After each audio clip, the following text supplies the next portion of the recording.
اپنی برکتوں سے. تو اے اللہ کے بندو اور اے اللہ کی بندیوں، اے بلند ترین محلوں میں رہنے والوں، اے قلعوں کے اندر محبوس رہنے والے لوگوں، اے ایش و عشرت کی زندگی گزارنے والوں، اے سڑکوں اور روڈوں اور جھوپڑیوں میں رہنے والے سونے والے لوگوں، سنو سنو سنو سنو. ابھی تم زمین کی پشت پر چل رہے ہو، ابھی تو تم زمین کے پیٹ پر چل رہے ہو، دندناتے ہوئے چل رہے ہو، صحت مند اور تندرستی کی حالت میں چل رہے ہو. ابھی تم زمین کے پیٹ پر زندگی گزار رہے ہو، مگر ایک دن بہت جلد آنے والا ہے. ایک دن، اور وہ دن جو جلد آنے والا ہے اس کا کسی کو علم نہیں ہے، اس کا کسی کو پتہ نہیں ہے. ان قریب اسی زمین کے پیٹ میں تمہیں سونا پڑے گا. یہ زمین کا بطن، یہ زمین کا پیٹ تمہاری جائے پناہ ہوگی. اسی مٹی میں، اسی زمین میں تمہیں دفن کیا جائے گا، جسے ہم قبر سے تعبیر کرتے ہیں. اور یہ قبر روزانہ پکارتی ہے. یہ قبریں جو قبرستانوں میں تم دیکھتے ہو، ان قبروں سے آوازیں آتی ہیں، گو ہم نہ سن سکیں، لیکن ان کے احوال، یہ حالات، یہ زبان حال سے یہ قبریں پکارتی ہیں اور بڑی صاف ستھری آوازوں میں لوگوں کو درس دیتی ہیں. یہی وجہ ہے کہ نبی کریم صلی اللہ علیہ وسلم نے فرمایا کہ انی نہیتکم عن زیارت القبور فزوروها فانها تذکرکم الاخرہ وفی روایت فانها تذکرکم الموت. اللہ کے نبی نے فرمایا، اور کتنی سچی بات نبی نے فرمائی، کہ اے میری امت کے لوگوں، شروع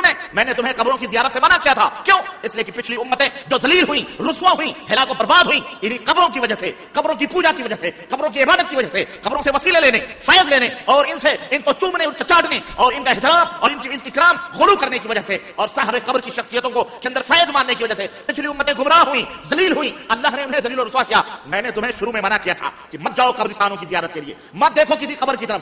لیکن اللہ اکبر، قربان جائیں، ابتدا کا عالم ہے تو حبیب مصطفیٰ اپنے ماننے والوں کو قبروں سے دور رہنے کی تعلیم دیتے ہیں. کیوں؟ ہو سکتا ہے نئے مسلمان ہوئے ہیں، شرک سے توبہ کیا انہوں نے، پھر وہی گندے میں ملوث ہو جائیں. اللہ کے حبیب نے منع کر دیا تھا، لیکن جب دیکھا ایمان پختہ ہو گیا ہے، ایمان اب حجر بن چکا ہے، ایمان لوہا بن چکا ہے، اب انہیں کوئی دنیا کی طاقت اپنے ایمان سے ہٹا نہیں سکتی، تو نبی کریم صلی اللہ علیہ وسلم نے فرمایا فزوروها، اب قبروں کی زیارت کرو. کیوں؟ اس لیے کہ قبروں کی زیارت کرنے کا مقصد کیا ہے؟ قبروں کو دیکھنے کا مقصد یہ نہیں ہے کہ ان سے استفادہ کیا جائے، ان سے فیض حاصل کیا جائے، وہاں علم، وہاں اپنے اسباق یاد کروائے جائیں، وہاں بھولے ہوئے دروس یاد کیے جائیں، وہاں فیض حاصل کیا جائے، یا صاحب قبر سے کچھ مانگا جائے، یا صاحب قبر کے قبروں کو چوما جائے، یا یہ عقیدہ رکھا جائے کہ ہم آتے ہیں تو صاحب قبر ہمارے اوپر یہ فرماتے ہیں، وہ فرما نعوذ باللہ. اس لیے نہیں، اللہ کے حبیب فرماتے ہیں فزوروها، زیارت کرو. کیوں؟ اس لیے کہ یہ تمہیں موت کی یاد دلاتے ہیں. قبر دیکھنے سے، مقبرے دیکھنے سے تمہیں آخرت کی یاد آتی ہے. اور ایک روایت میں ہے فإنها تزهدكم عن الدنيا، اس لیے کہ جب قبروں کو دیکھو گے، مقبروں کو دیکھو گے، قبرستانوں کی زیارت کرو گے، ویران اور سلسانے میں کبھی تنہائی میں جا کر کے کسی قبرستان میں کھڑے ہوگے، دنیا سے بے رغبتی پیدا ہوگی.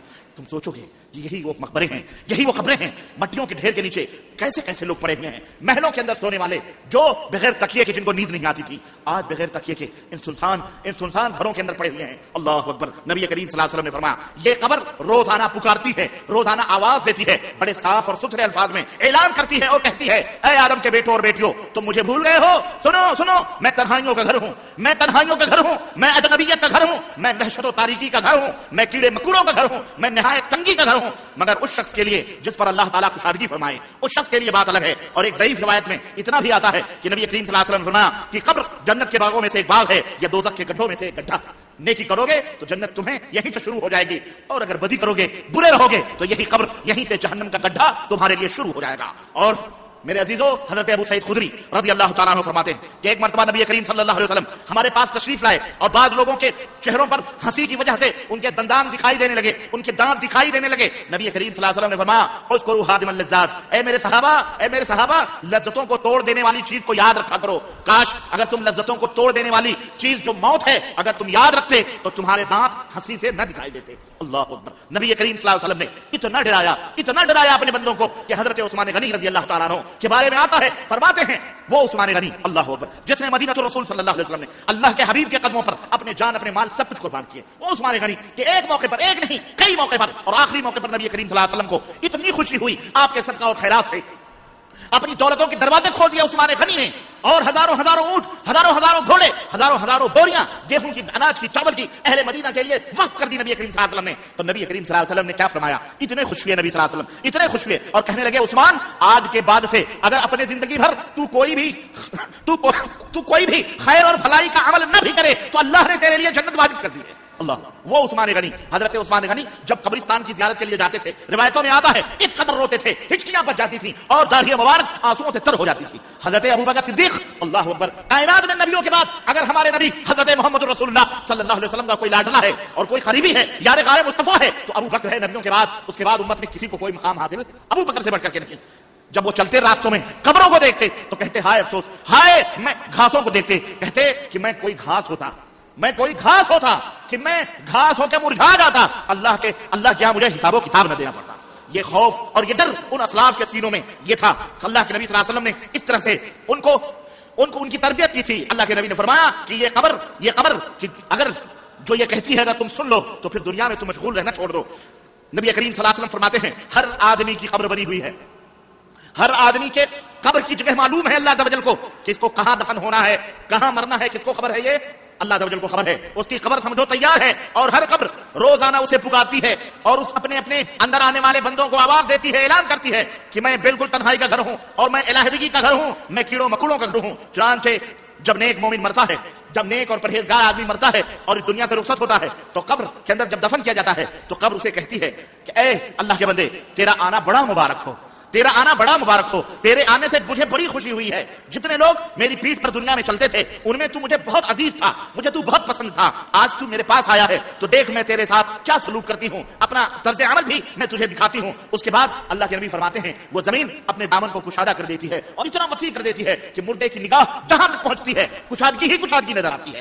وہ دامن اپنے کو زمین وسیع کر دیتی ہے اور اس کے بعد میں ایک کھڑکی جنت کی کھولی جاتی ہے اس نیک اور صالح آدمی کے لیے کہ جس سے کہ وہاں کی خوشبوئیں اور وہاں کی ہوائیں اڑ اڑ کر اس جنتی کی قبر میں آتی ہیں۔ اور اللہ کے نبی فرماتے ہیں کہ جب کوئی بدکار آدمی کافر اور مشرک اور بدکار اور گنہگار مجرم مرتا ہے اور زمین میں دفن ہوتا ہے تو زمین اس سے کہتی ہے کہ تیرا آنا بڑا ہی نامبارک ہو، تیرا آنا بڑا ہی نامبارک ہو، تیرے آنے سے بہت ہی برا ہوا ہے اور مجھے بڑی ہی تکلیف ہوئی ہے۔ جتنے لوگ میری پشت پر چلتے تھے تو ان میں مجھے بہت برا لگتا تھا اور آج تو میری گود میں آیا ہے، آج تو میری ماتحتی میں آیا ہے، اب دیکھ میں تجھے کیا کرتی ہوں۔ نبی کریم صلی اللہ علیہ وسلم فرماتے ہیں یہ کہ اتنا کہنے کے بعد میں وہ زمین اب اس کو وہ زمین آپس میں ملنا شروع ہوتی ہے۔ قبروں کا وہ فاصلہ جو تم نے کھڈے کھود کر ایک دو بارش یا ایک دو ہاتھ تم نے چوڑا کیا ہوا تھا، اب وہ زمین ملنا شروع ہوتی ہے اور اس کو اپنے جسم سے بھیجتی ہے اور اس طرح چپکاتی ہے کہ مردے کی ہڈیاں اور پسلیاں ایک دوسرے کے اندر ککرا کر ٹوٹنا شروع ہوتی ہے۔ نبی کریم صلی اللہ علیہ وسلم نے جب اس منظر کو بیان کیا تو آپ نے اپنی انگلیوں کو آپس میں ملایا اور ملا کر کے صحابہ کو بتایا کہ اس طرح سے جس طرح انگلیاں آپس میں ملتی ہیں اسی طرح قبر ملتی ہے اور آپس میں دباتی ہے اور اس کی ہڈی اور پسلی ایک اس طرح سے قبر کے اندر اس کا یہ حال ہوتا ہے۔ اور پھر اس کے بعد اندھے سانپ اس کے منہ کے اوپر چھوڑ دیے جاتے ہیں جو اسے مسلسل ڈستے رہتے ہیں۔ اور سانپوں کے بارے میں نبی نے فرمایا کہ ایسے زہریلے سانپ کہ اگر ان میں کا ایک سانپ بھی روئے زمین کے اوپر ایک پھونک مار دے تو اس کے زہر کی تاثیر سے قیامت تک زمین گھاس اگانا چھوڑ اس ایسے خطرناک سانپ اس کے اوپر چھوڑ دیے جاتے ہیں۔ اور اس کے بعد نبی کریم صلی اللہ علیہ وسلم نے فرمایا کہ قبر جنت کے باغوں میں سے ایک باغ ہے یا دوزخ کے گڈھوں میں سے ایک گڈھا ہے۔ حضرت میرے عزیزوں، میرے دوستوں اور بھائیوں، ان بیانات سے ہمیں عبرت لینی چاہیے اور ہمیں نصیحت لینی چاہیے کہ ہماری قبریں تیار کھڑی ہوئی ہیں، منتظر ہیں، ہمیں کیا لے کر کے اللہ کی بارگاہ میں جانا چاہیے، ہمیں کس طرح سے نجات مل سکتی۔ حضرت ابو ایوب انصاری کہتے ہیں کہ ایک دفعہ مدینہ الرسول صلی اللہ علیہ وسلم کے باہر ہم نبی کریم صلی اللہ علیہ وسلم کے ساتھ تھے، مغرب کا وقت تھا، دن غروب ہوا۔ اللہ کے نبی نے فرمایا کہ ابو ایوب میں تو آواز سن رہا ہوں تمہیں نہیں سنائی دے رہی ہے، میں بڑی ہی بھیانک اور خطرناک آواز سن رہا ہوں۔ اللہ کے نبی سے پوچھا ابو ایوب نے اللہ کے نبی یہ کیسی آواز ہے؟ اللہ کے نبی نے فرمایا یہاں پر یہودیوں کی کچھ خبریں ہیں، ان کے اوپر اللہ کا عذاب ہو رہا ہے، اس عذاب کی آواز مجھے سنائی دے رہی ہے۔ اللہ، اور یہی وجہ ہے نبی کریم صلی اللہ علیہ وسلم نے فرمایا، اور آپ کو پتا ہے کہ آپ اپنی اٹھنی اپنی گدھیا پر بیٹھ کر ایک دفعہ قبرستان سے گزر رہے تھے، 4-5 قبریں قریب تھیں یا کچھ دو قبروں کے قریب سے گزرے، آپ کی اٹھنی بھٹکی قریب تھا کہ اللہ کے نبی گر پڑے۔ اللہ کے نبی نے فرمایا کس کی قبریں ہیں؟ انہوں نے کہا کہ اللہ کے نبی یہ جو ہے 2 آدمیوں کی قبریں ہیں۔ آپ صلی اللہ علیہ وسلم نے فرمایا کہ ان دونوں کے اوپر عذاب ہو رہا ہے اللہ تعالیٰ کا۔ اللہ سنو، ہمیں تمہیں پتا نہیں ہے لیکن اس جانور کو، وہ کوے، وہ چیل، وہ چھوٹے موٹے پرندے، اللہ اکبر، کبھی غور کرو کسی مردے کو دفن کرنے کے بعد میں کتنا سناٹا سا ہوتا ہے جہاں مردے دفن ہوتے ہیں اور وہاں کے چرند پرند بھی خاموش نہ جانے کیا سوچ رہے ہوتے ہیں۔ یہ اللہ کا شکر ہے کہ اللہ تعالیٰ نے ہمیں وہ آوازیں نہیں سنائی، اور یہی غیب ہے جس کے اوپر ہر مومن کو ایمان لانا ہے، اور جو ایمان کی بنیادی شرطوں میں سے ہے وہ یؤمنون بالغیب، کہ اللہ کے بندے وہ ہیں، متقی وہ ہیں جو غیب کے اوپر ایمان لاتے ہیں۔ اللہ کے نبی نے فرمایا کہ یہ 2 بندے ہیں جن کے اوپر عذاب ہو رہا ہے۔ کیوں اللہ عذاب ہو رہا ہے؟ ایک وہ شخص تھا جو چغلیاں کھایا کرتا تھا۔ کیا کرتا تھا؟ یمشی بالنمیمہ، لوگوں میں غیبت اور چغلیاں، ایک دوسرے میں مار دھاڑ لڑائی اور جھگڑے کرواتا تھا۔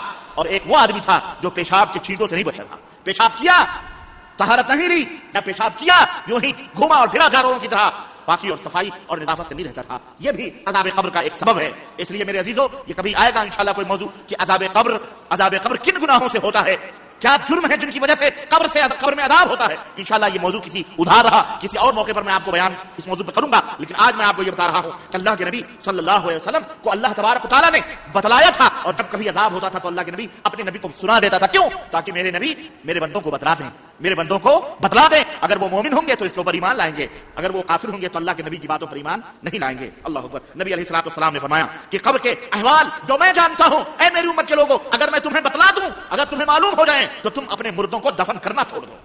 اتنا سخت ہوتا ہے. اللہ کے نبی صلی اللہ علیہ وسلم فرماتے ہیں کہ جب مردے کو دفن کر کے لوگ پلٹنا شروع کرتے ہیں تو قبر کے پاس جو فرشتے ہوتے ہیں, جیسے تم نے مٹی ڈالی, پانی وغیرہ چھڑک کر جب تم لوٹنا شروع ہوتے ہو تو اللہ کے نبی فرماتے ہیں اللہ اکبر, فرشتے وہاں کھڑے رہتے ہیں, قبر کی مٹی اٹھا کر تمہارے پیچھے سے تمہارے اوپر مارتے ہیں اور کہتے ہیں لوگوں لوٹ جاؤ اپنی دنیا میں اور بھول جاؤ اس کو بھول جاؤ. یہی وجہ ہے کہ مردوں کو تھوڑی دنوں کے بعد تمہارے دلوں سے بھلا دیا جاتا ہے, ورنہ اگر ان کی یادیں تمہارے دلوں میں تازہ رہیں تو تم جینا حرام کر لو اپنے اوپر. چنانچہ دیکھو, ایک دو دن آدمی نہ کھاتا ہے نہ پیتا ہے, پانی پیتا ہے کھاتا ہے, تھوڑے دنوں کے بعد دھیرے دھیرے دھیرے دھیرے ایسا بھول جاتا ہے تو نہ اسے باپ یاد رہتا ہے, نہ اسے ماں یاد رہتی ہے, نہ اسے بیوی یاد رہتی ہے, نہ کوئی یاد رہتا ہے کہ نہیں ہے یہ سب. اگر شوہر مرا ہے تو بیوی دوسرے مرد کی تلاش میں ہوتی ہے, بیوی مری ہے تو شوہر دوسرے بیوی کی تلاش میں ہوتا ہے, بچے مال دولت بانٹ دیتے ہیں تقسیم کر. یہ کیوں ہے؟ یہ بھی اللہ کی رحمت ہے. وہ فرشتے مٹی پھینکتے ہیں اور کہتے ہیں لوٹ جاؤ, اس لیے کہ اب تم اس کو بھول جاؤ, اب یہ اپنی منزل تک جائے گا جو اس کا ٹھکانہ ہوگا. اللہ اکبر. نبی کریم حضرت عمر بن عبدالعزیز رحمۃ اللہ علیہ ایک جنازے سے گزرے, ایک جنازے میں شریک ہوئے اور جنازہ رکھا گیا تو کہیں دور الگ جا کر کے بیٹھ گئے. تو لوگ آئے, انہوں نے کہا کہ آپ تو اس جنازے کے ولی ہیں, ذمہ دار ہیں, اور آپ یہاں بیٹھے ہیں.